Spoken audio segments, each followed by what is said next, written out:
Finally escaped the watchful gaze of your keepers, have we?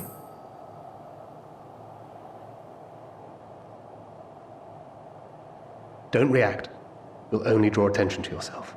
Just carry on as you are and listen. After you left with the Garlean lad, Lucia bade a few of our scouts follow you at a discreet distance. We observed you being led into the station, but decided against venturing inside. When you emerged sometime later, and we saw that the twins were sporting Magitech collars, it was clear what had taken place. Now, as quietly as you can, tell me everything.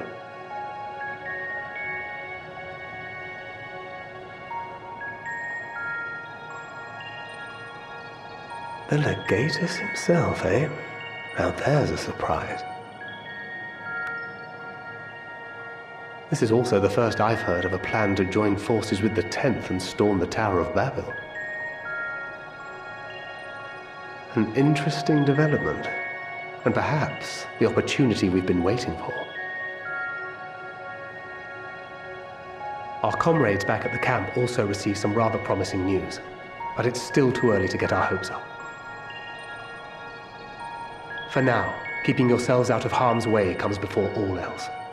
Whatever demands the Garleans make, indulge them.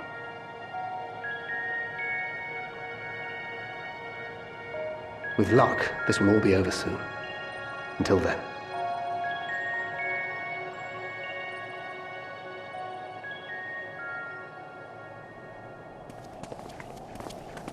They had not gone far. We searched high and low, but no luck, I'm afraid. I might have guessed you'd be the only one to find anything. I wasn't expecting much to begin with. Eventually, there will be nothing left out here for us to safely salvage. For now, this will have to suffice. We should return to the station.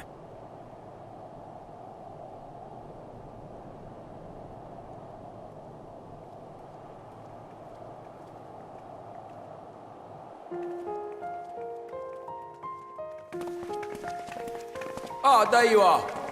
Heard you'd gone hunting for ceruleum above ground. Brought back a king's ransom? Hardly. But thanks to these three, we have enough to last a little while longer.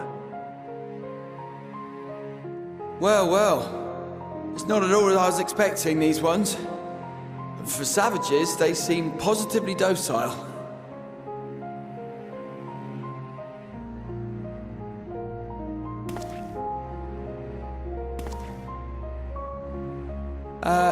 It's a poor attempt at humour. In all honesty, I'm grateful for your efforts. But even with another night of warmth, there are those among us who may not live to see the morrow.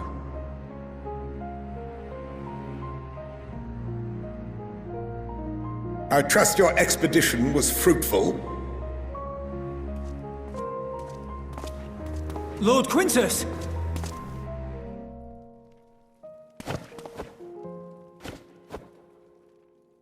Use what you procured to refuel the armor.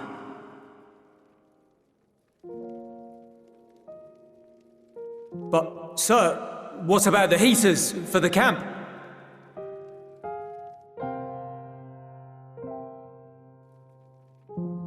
The time for action is upon us.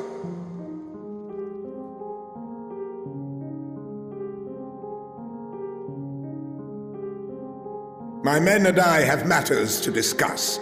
In the meantime, you are to wait here. Do not forget, you are being watched.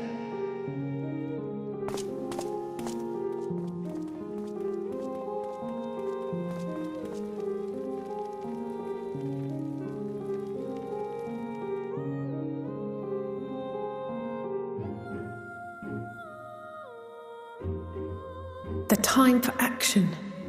What did he mean by that? I can only speculate. Clearly something requiring their magitech, given what we just heard. Whether they plan to utilize it now, or after they join with the 10th, is another question.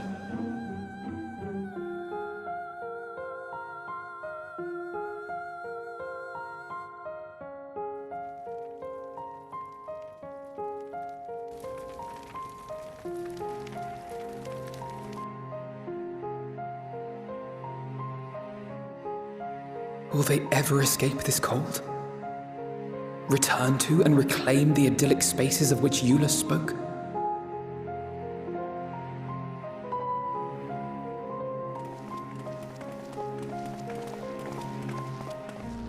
Finished your war, Council?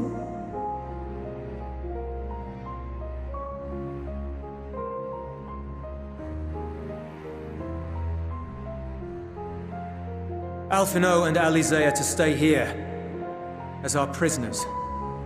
They will be released once your comrades have relinquished their supplies and withdrawn from Garlean soil. Until our terms are met, they will be detained at a separate location.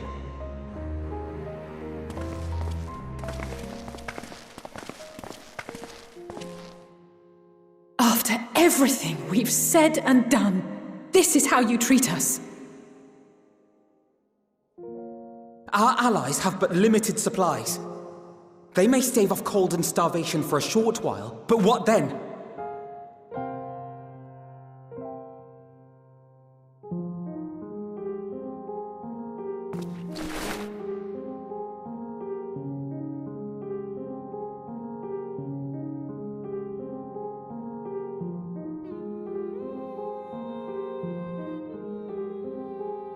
For now, keeping yourselves out of harm's way comes before all else.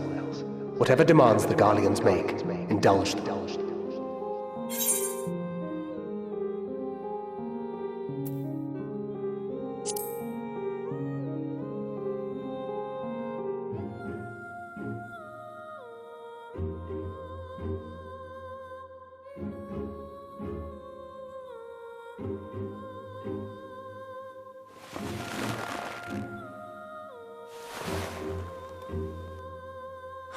Get them out of here.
This is my home.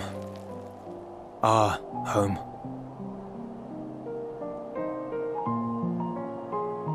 At least it was, until that night. I was with Lord Quintus when the capital fell, and thus spared. My family, who did not own a radio, were less fortunate. When dawn came, I made my way here. My parents, my little brother and sister, they were still inside. But they weren't themselves, and they tried to. And I had to.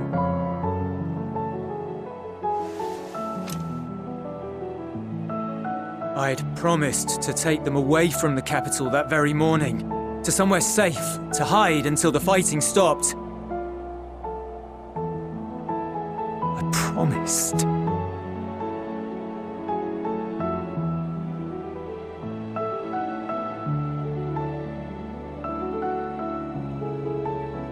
The Garlean flag bears a chain, the bonds between our countrymen. A red link at its center, the blood of the fallen. Our loved ones who lived and died for Garlemald.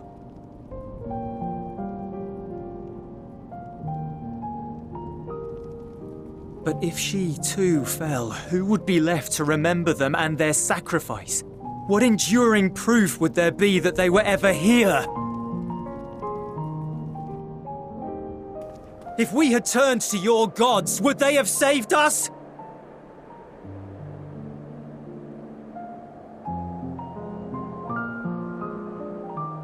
I'm sorry, forget I spoke.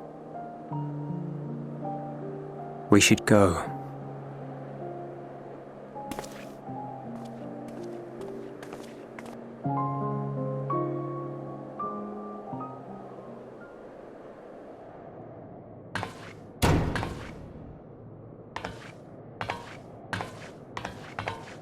It's no use. Believe me, I do not enjoy being here any more than you. But she wanted us to play along, so that is what we will do.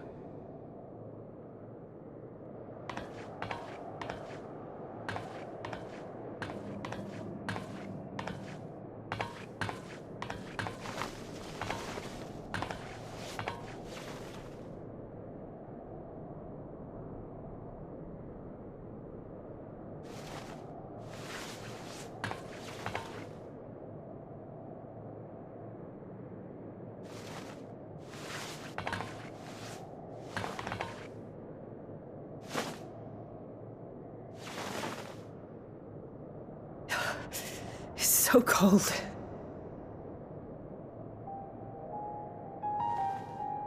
Painfully so. Unbearably.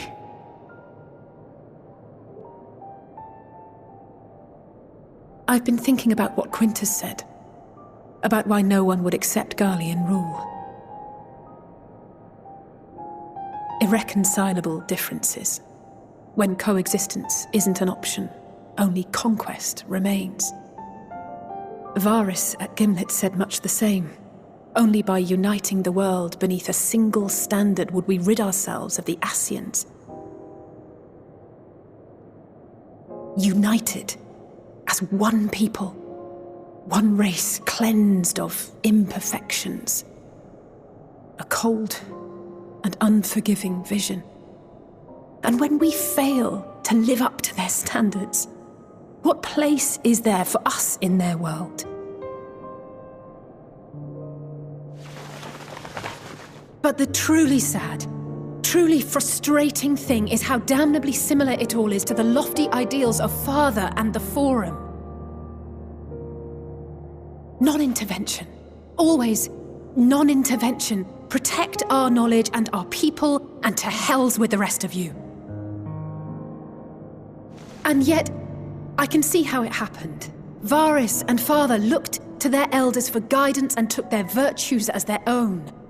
But for this world was of their making. In who else could they place their trust? All of us lost in a sea of chaos, searching desperately for purpose and meaning. But it shouldn't just be an extension of another's. It has to be ours. It has to be. We all have a stake in this world. No one should be silenced. I won't deny that we lack the experience of people such as Father or Quintus. Perhaps they've come to see the world as a series of problems, and the most efficient way of solving them, to reduce everything to fundamental forms. A stone is a stone, a cloud, a flower, no more than that. Simple descriptions that strip the subject of distinguishing characteristics. A man is a man, divided according to race, creed, or allegiance, and to some, defined by such associations. Is that what you think? In my misbegotten youth. But what I believed wisdom was no more than aggressive ignorance. I've since learned to look beyond the banners and the politics, to see people as individuals with their own hopes and dreams. As for my dream of building a better world, well, every day I'm reminded that it is far more complex than I had ever imagined. But it only spurs me onward, to find the wisdom and the strength to see it through to the very end.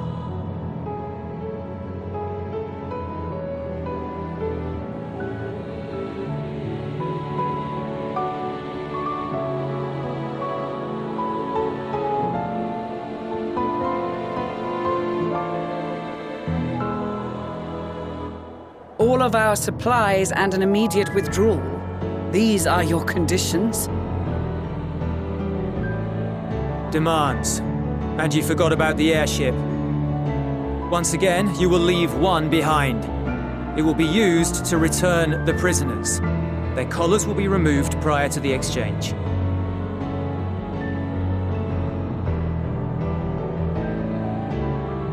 So in the end, not even Father's expertly worded rhetoric could deter you from your chosen course.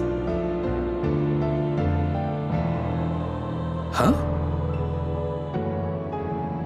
Not that I thought for a moment that it would. I've no love for violence, of course, but ours is a cause worth fighting for. I just wish he'd realize it too.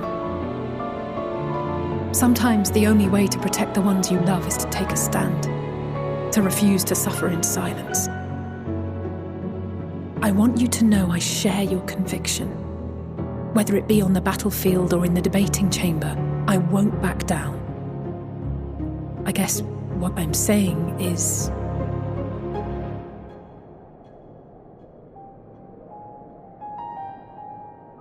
You've found your own reason to fight. Yes. Yes, I have. God's willing, there will come a day when we can finally lay down our arms, and there will be peace. But not until the Telophoroi have been defeated once and for all. And you, brother, will have a vital part to play. By your words and deeds, you'll lead the way. I pray I am up to the task. There'll always be naysayers.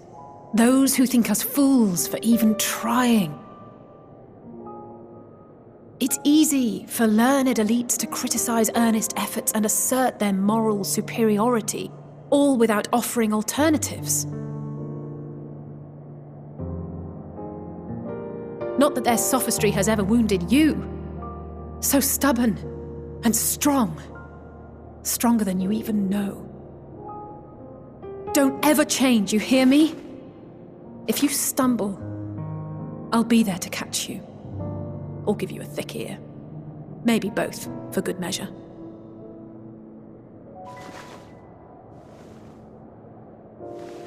Thank you, Alizé.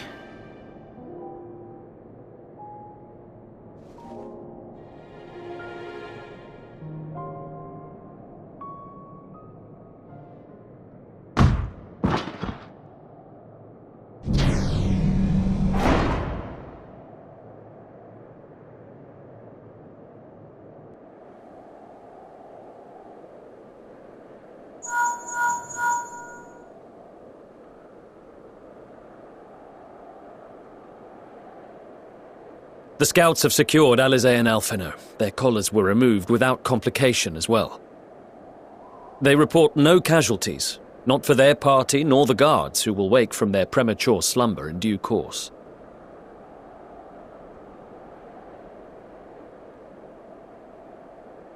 It would appear the situation has changed. I propose new terms. We have information that will be of great interest to Lord Quintus, and I wish to speak with him in person.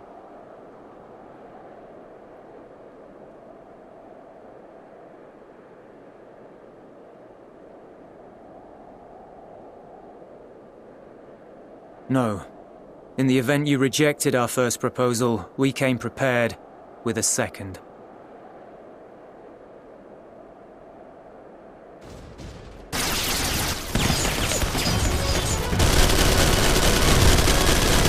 Ambush!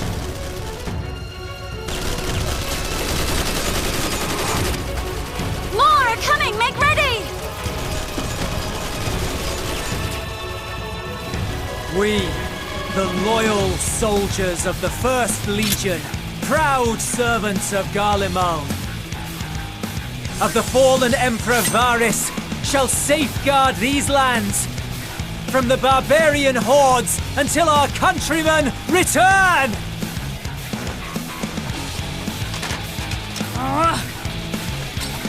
Stop! Both of you!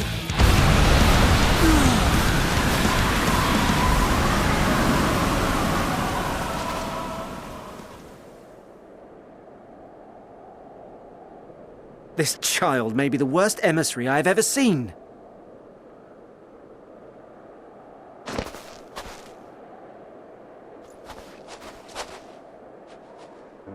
We received an urgent communication from the Grand Company of Eorzea. Envoys from the Imperial Army, led by members of the 10th Legion, came to Alamigo and requested an audience.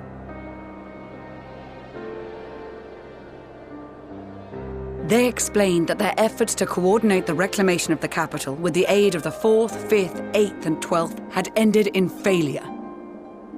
Communication between most legions has broken down entirely. Most of the 10th's conscripts have deserted, leaving their forces severely depleted. That is why, unable to continue the fight on their own, they and their allies turned to the Grand Company of Eorzea for aid. Lies! Every word! It is the truth, and I have not finished. The 10th has requested that we deliver a message to Lord Quintus. Have the ill stand down.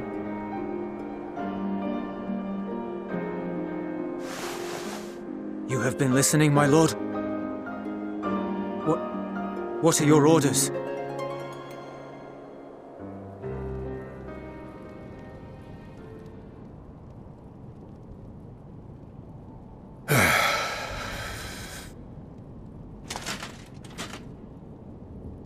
Inform her that we will honor the 10th's decision.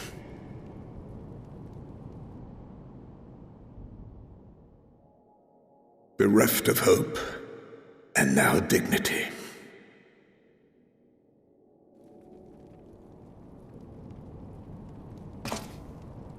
I release you from your duty. All of you.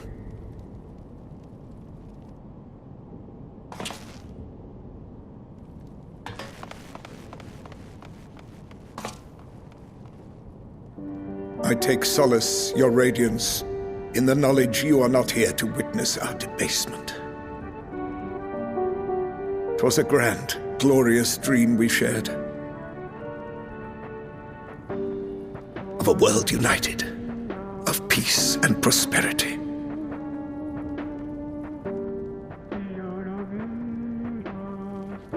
We are ghosts, you and I, memories of days gone by.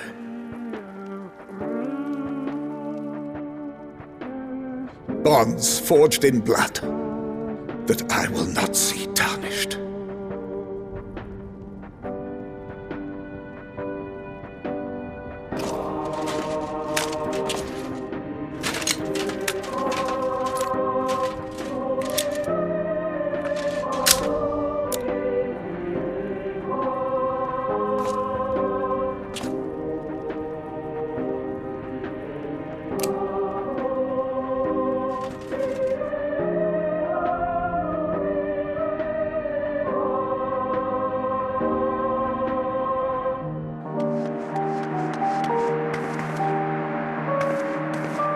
Quickly! We have to reach the station before it's too late.